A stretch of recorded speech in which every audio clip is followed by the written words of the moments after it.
Desde lo más pequeño hasta lo que ni siquiera podemos imaginar de grande, nuestro universo se mueve en unas escalas que, la verdad, se escapan a nuestra comprensión. Hoy vamos a ver los sistemas tan ingeniosos que hemos creado para ponerle un poco de orden a todo esto, desde un simple grano de arena hasta la galaxia más lejana. Venga, vamos a meternos en materia. Lo primero es que nos topamos con un problema fundamental, un problema de escala. El universo, pues, no utiliza números sencillos, de los de andar por casa. Fijaos, por un lado tenemos la masa de un electrón.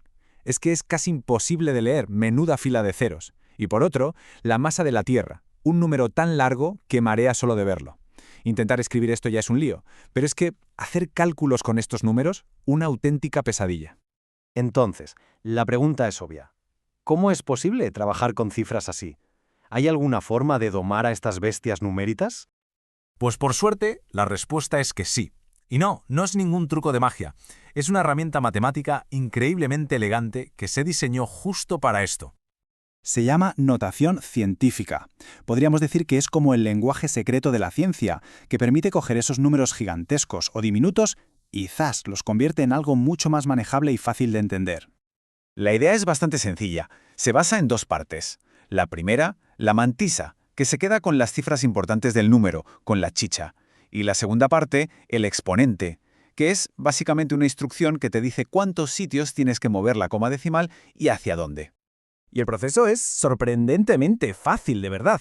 Pillamos ese número enorme de la masa de la Tierra, movemos la coma hasta que solo se quede un dígito a la izquierda.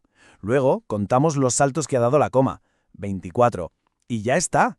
Ese número monstruoso se convierte en un manejable 5,9736 por 10 elevado a 24. Mucho mejor, ¿no? Pero ojo, que esto de pelearse con números gigantes no es de ahora. Ya en el siglo III a.C., Arquímedes se enfrentó a un reto parecido intentando calcular cuántos granos de arena cabrían en el universo. La idea fue evolucionando, y ya en el siglo XX, pioneros como Torres y Quevedo o Zuse le dieron forma para que los primeros ordenadores pudieran trabajar con estas cantidades. Básicamente, llevaron la idea de Arquímedes a la era digital. Vale, pero esta herramienta es mucho más que una simple forma de acortar números. Es la llave que nos abre las puertas a todo un campo de la física, uno que necesita sí o sí hacer cálculos precisos con números o muy grandes o muy pequeños. Estamos hablando de la mecánica. Es la ciencia que se pregunta cómo y por qué se mueven las cosas. Y cuando digo cosas, me refiero a todo, desde un planeta que gira en su órbita hasta el engranaje más pequeño de una máquina. Y claro, la mecánica es un campo enorme, enorme. Tiene un montón de ramas. Por un lado está la mecánica clásica, con la cinemática y la dinámica, que nos sirve para describir el mundo que vemos a simple vista.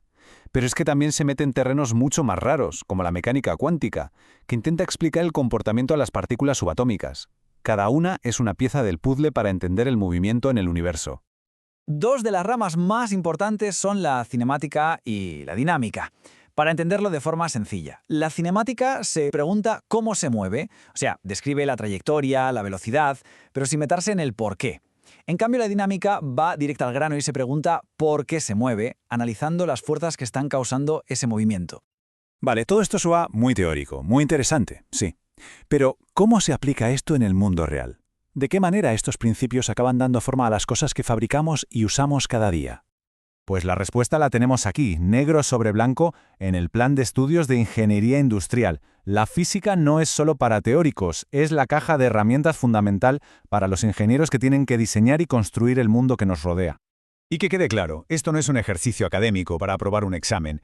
Es una asignatura clave para cualquiera que quiera construir el mundo moderno, ya sea un coche, un móvil o un edificio. Y aquí es donde vemos la magia, donde todo encaja. Conceptos que suenan súper abstractos, como la estática, se usan para calcular las fuerzas en un puente y asegurarse de que no se venga abajo. La resistencia de materiales nos dice si una pieza aguantará la tensión. Y la cinemática, pues claro, es clave para optimizar el movimiento de un brazo robótico en una fábrica para que sea rápido y preciso. Bueno, vamos a hacer un pequeño resumen para poner todas las piezas de este viaje en su sitio. Fijaos en el recorrido que hemos hecho. Empezamos con un problema que parecía simple, el de escribir números enormes. De ahí pasamos a una herramienta superpotente, la notación científica. Vimos cómo esa herramienta era fundamental para la mecánica y al final hemos visto cómo todo ese conocimiento se aplica en la ingeniería para crear cosas reales. Así que si estas leyes y estas herramientas nos han permitido construir desde naves espaciales hasta microtecnología, la pregunta final es casi obligada. ¿Qué maravillas, qué locuras van a construir las futuras generaciones armadas con este mismo conocimiento?